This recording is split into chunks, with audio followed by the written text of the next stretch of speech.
my screen. Good morning, um, good people. So my name is Renatas Mazeika. I'm actually in energy field. I am just pretty recently. My background is I'm an economist. I used to work for central banks, including European Central Bank in Frankfurt for 5 years, building a big IT systems.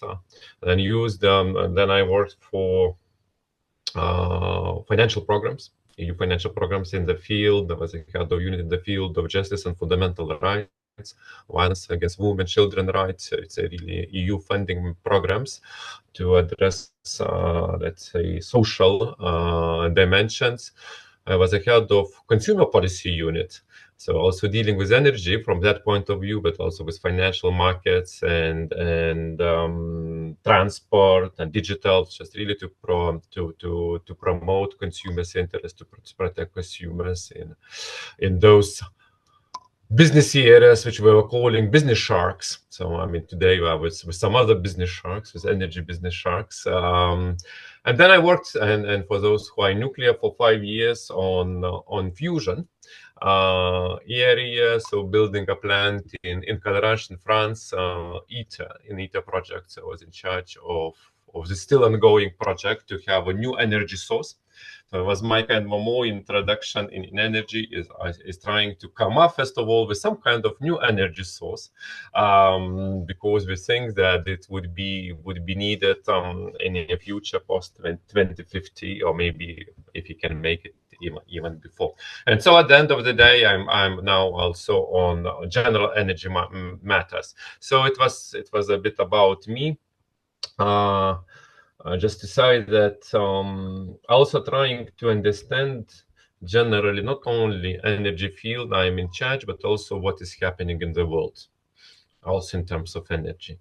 So a bit to start here, introduction of my presentation and speech. If I understood correctly from you, Ingo, last time you met 1 year ago. Yeah, something. Exactly. So, and 1 year seems like not much, but if you look into what has happened since last October, we have a new commission, we have a new college of commissions, but that is kind of regular thing. It happens every 5 years. Maybe we have a new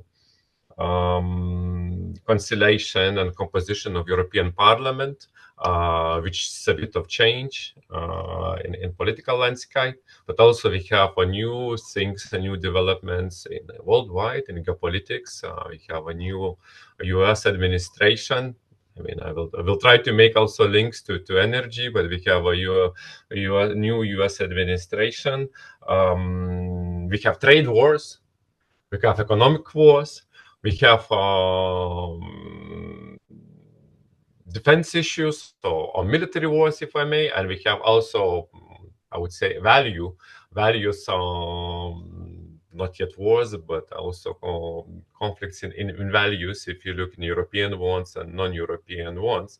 And I understand very well when you come to doing business and you take a private, simple company, the question is, how we can position ourselves in all that thing. I mean, what is going to be next? Are there going to be radical changes, let's say, in energy policy because of some tectonic changes somebody like U.S. administration decided to introduce?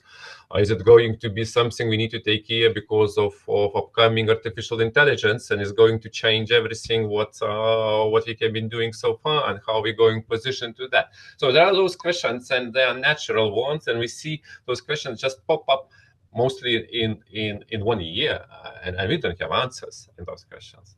And the question, of course, is most probably coming from you: is it EU or is it Commission is going to maintain and to keep the same policy or the same trend, irrespectively of what is happening around the world? And I think we will try to answer this question together with you today in 15-20 minutes I have, I will try also to speak in where we are and what our policies. Maybe I will try to share my presentation if I will manage to find something. One somewhere I tried before, but it worked. Now I am not sure I can find it, but maybe.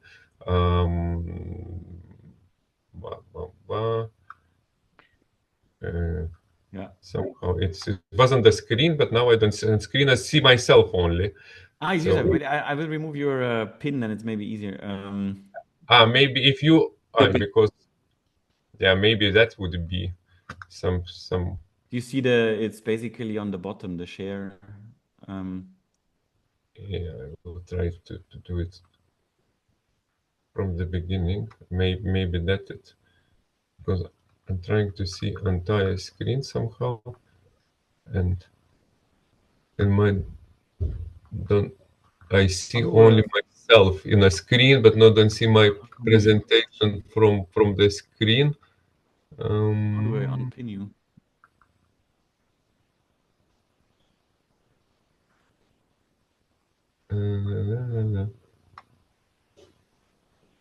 Let me just pin myself. Maybe that helps. Yeah, maybe, but Was this better? It was somehow. I see all my different files, but except presentation for whatever reasons. You mean your screen? You see just. Yeah. It's in my screen, but I'm just trying maybe to reduce number of screens, and that is going to help somehow. If you want, you can also quickly send it to me and start. Yeah, maybe if it doesn't work, I will do it very quickly then. But until I'm doing so, just maybe I will start bit by bit. Just a second, okay? And maybe that will work. I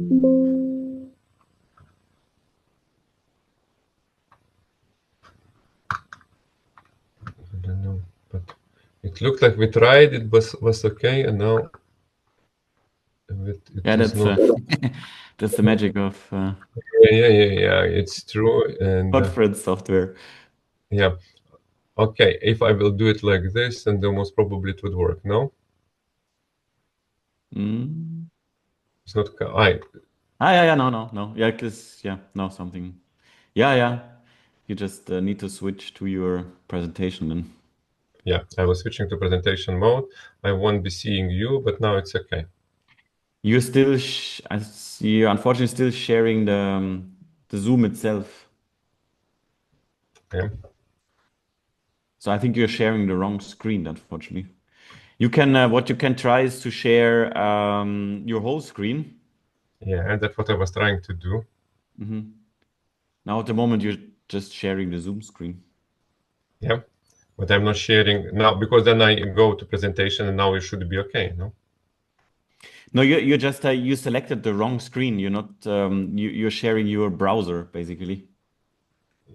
Yeah, or what but problem was that when I was trying to find it, I could not On the find this. left, it says entire screen. You can share the entire screen if you want. Yeah, that's what.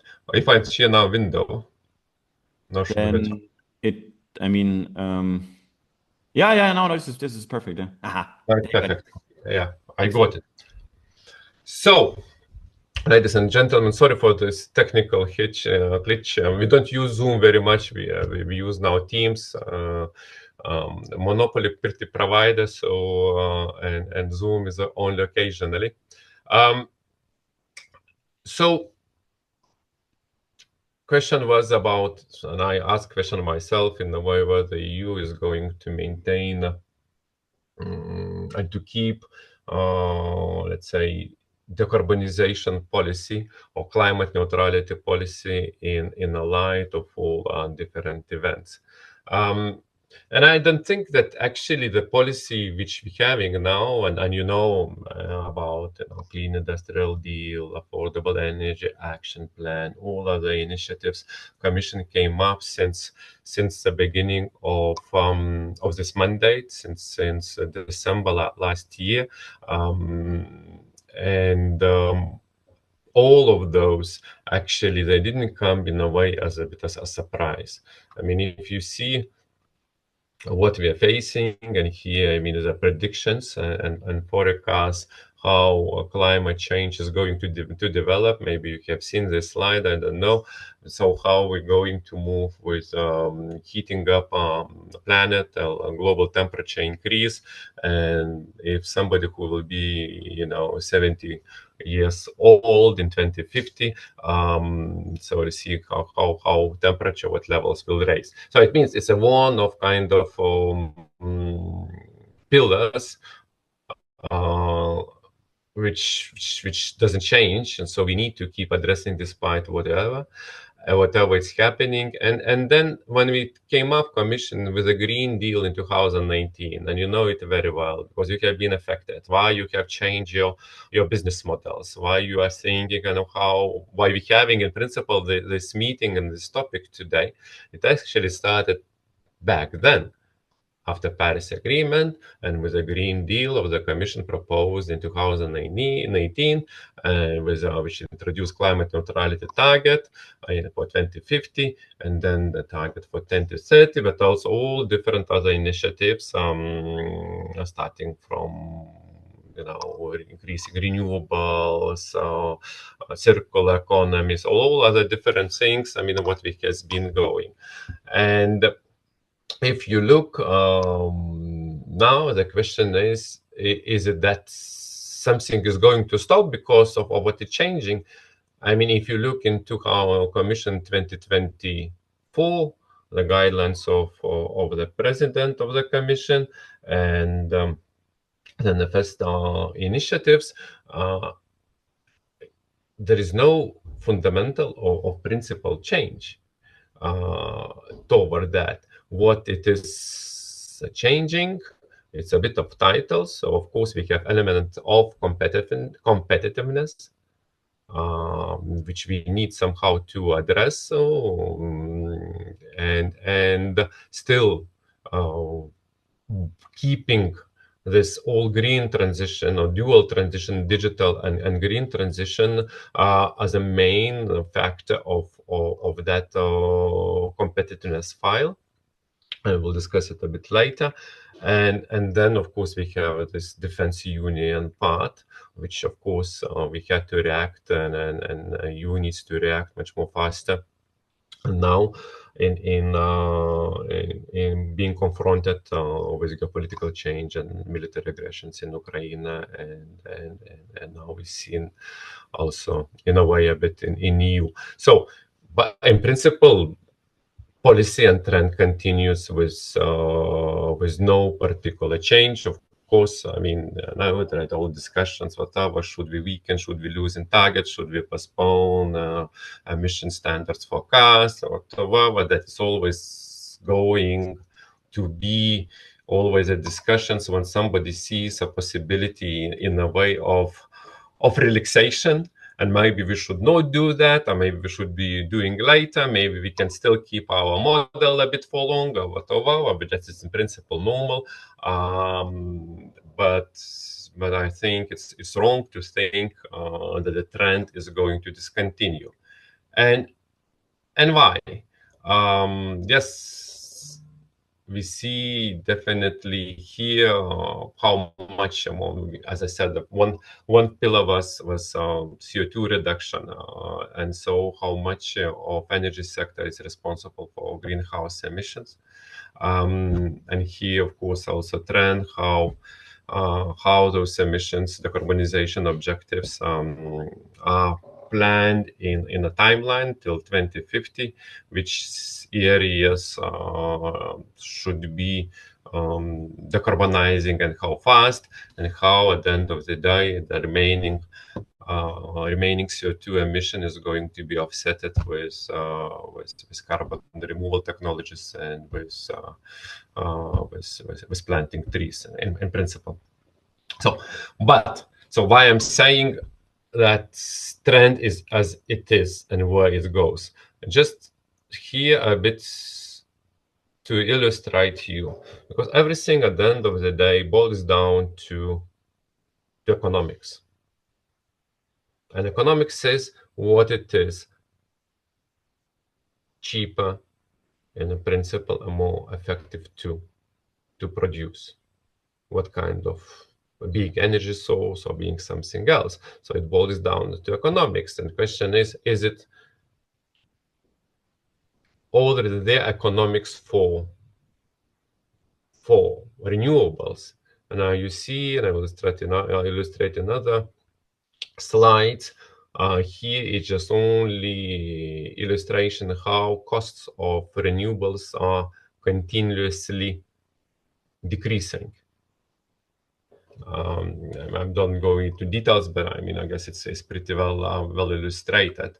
And in the next slide as well, you see the cost of all energy sources. Are they going to decrease or increase? And on the right hand side, you see really sort of only in 20 years how cost of solar panels, wind and offshore wind, market costs in principle how went down, and see that trend. And the most telling, most probably example of this of economics here, it is speed of increase of capacity added of renewables in the market by different actors worldwide in principle. And I mean, it's very interesting to see what every year what are predictions, how many gigawatts of power is going to be added every year, and what is happening in practice, and what kind of steep increase you see taking place recently. So it beats each and every prediction. And definitely, I know cost per 1 gigawatt hour to build generation plants, being wind or being solar or hydro, is going significantly down. So over here, I mean, it's just saying economics is there, and should we be reversing it?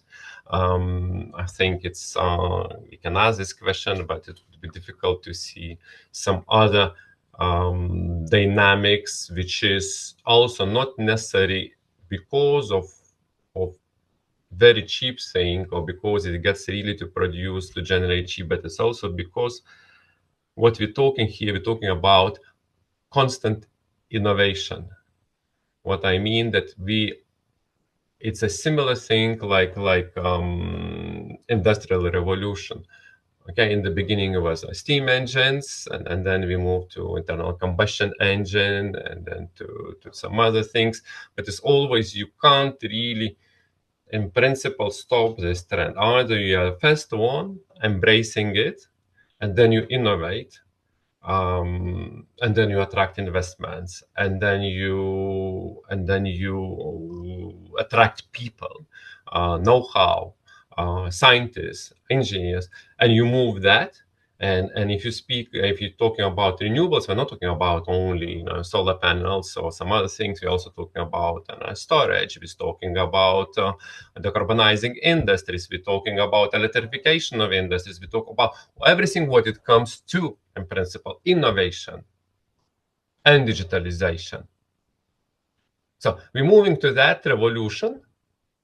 And if somebody tells that we will start extracting more oil or gas or whatever, fine. And we'll try to flood the market somehow and to get business, fine. But you can't, that's my personal view, you can't really stop the trend which goes now, because you don't innovate, because people and brains will, and even IT, artificial intelligence will move to that part where there is innovation. It's the nature of the people. So you're not going to attract brains in gas production. Nuclear, in a way, it's a more innovative thing, let's say, than gas or oil, but it's very difficult. So the future is there. So therefore, I'm trying to say you can't really stop the trend. And then, I mean, just to illustrate further on what they're saying, we see how wind already bypassed in EU, bypassed gas, and in 2024, solar bypassed coal. Just recently read also that it became also the case not only EU, but they see also worldwide that solar also already bypassed coal. So at the end of the day, coal will cease to most probably to exist at some moment of time. Though there are some countries which really is very highly reliant on coal, like South Africa was recently been. I mean, it's terrible to see, but even there, I think it's just a matter of time. Yeah, also we'll see that fossil fuels produced less than a quarter of EU electricity in April 2024. I mean, overall trend is that there was the first quarter of 2025, which actually renewables or share of renewables fell compared with the year before. But I think it will pick up once again because there was situation of wind and hydro was not so good as in 2024, 2025, but that side not necessarily illustrates bad trend. And yeah, we have as well, I mean, here just only how the slides, how solar is growing. So that I'm just saying to say that there is a trend, there is things is not going to change much. We Repower EU added to this. It's a more political statement. I mean, not statements, but driven by policies by war of aggression to reduce the gas and dependence on Russia. So it's in a way it helps as well to try to reduce consumption of gas.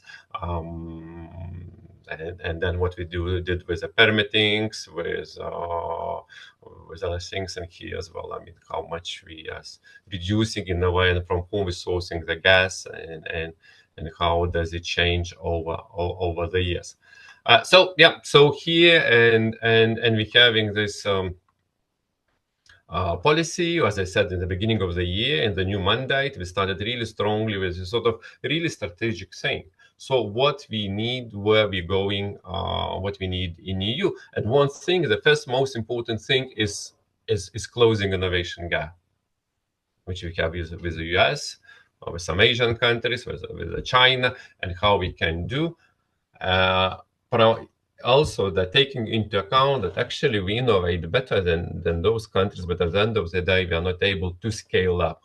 We're not able to commercialize products or systems and solutions we come up with. So, and then the Americans taking from us, and there are numerous examples. So where our staff funded by EU taxpayers' money, by member states, ended up as commercial products in United States or in China. So here, this innovation gap we should be closing very, very, very fast.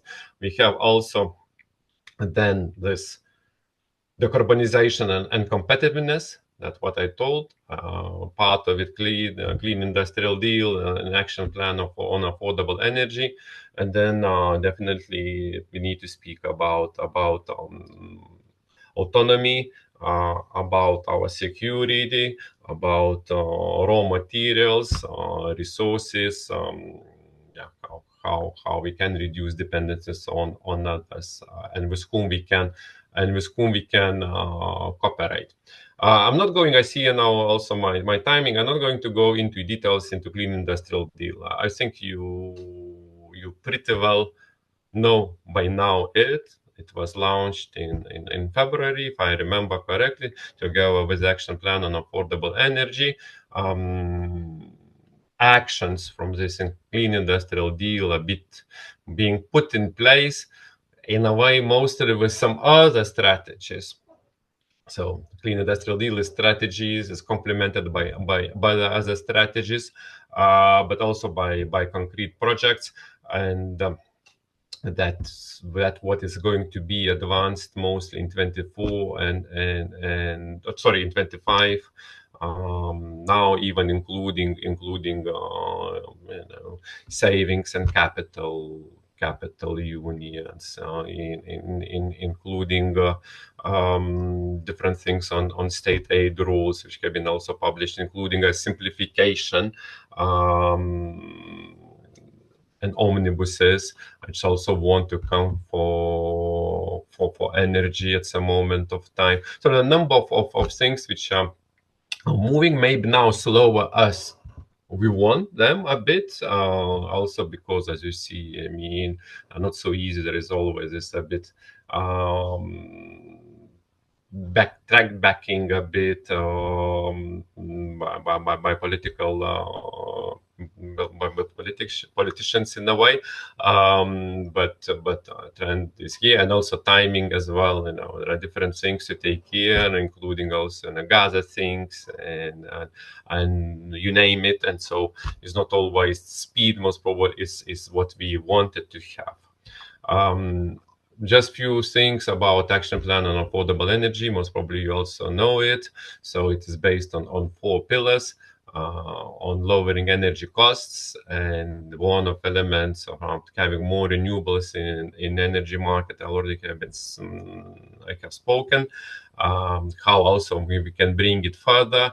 There is also issue of energy taxation. We need to look into it. There is also issue of and that something is going to come up on that most probably in the beginning of next year.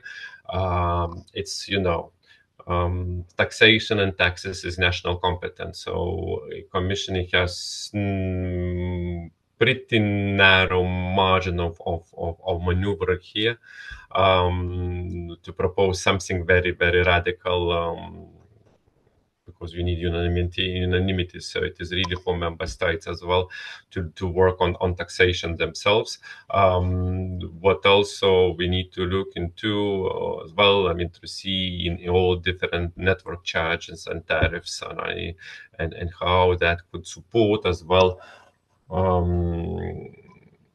renovation, but also in expansion of all transmission and distribution grids, interconnections, and all that. All this as well, in a way, going to be supported by new financial framework, which I have not spoken yet about, and most probably you are very curious about this. What energy or decarbonization or clean transition, how much is going to be supported by EU funding, which of course comes from member states. And just to tell on a couple of things I'm working on, there is a European Competitiveness Fund as a proposed with a budget of 450 billion for 7 years. It's significant. Part of it would be allocated, or at least proposed by the Commission to allocate to the clean transition and decarbonization, which is around 26 billion, plus another similar amount coming from a new research program, which is also for decarbonization and clean transition. So it's around 50 billion. And then we have for Connecting Europe facility, which is another 30 billion for energy interconnections. Just to say that most probably that is from 7 to 10 times more budget, which higher than it is in the current financial perspective foreseen for clean transition and decarbonization. keeping in mind that overall budget, even though Commission claims it is increased, yes, there is an increase in total EU budget, but since we need to repay loans, so that budget, that increase is not so significant. And then and then also there are the so-called national envelopes, so the national programs, which also will significantly support energy projects or energy-related projects or climate-related projects. And here, while there is no precise amount set how much should be, but there is a requirement overall, if I don't remember, around 40% of the budget should be allocated to climate objectives. So which also include also decarbonization and CO2 reduction and other things. So I think we are on a good track to continue what has been started, as I said, back in 2019 with the Green Deal. I see industry engaged. I see it motivated.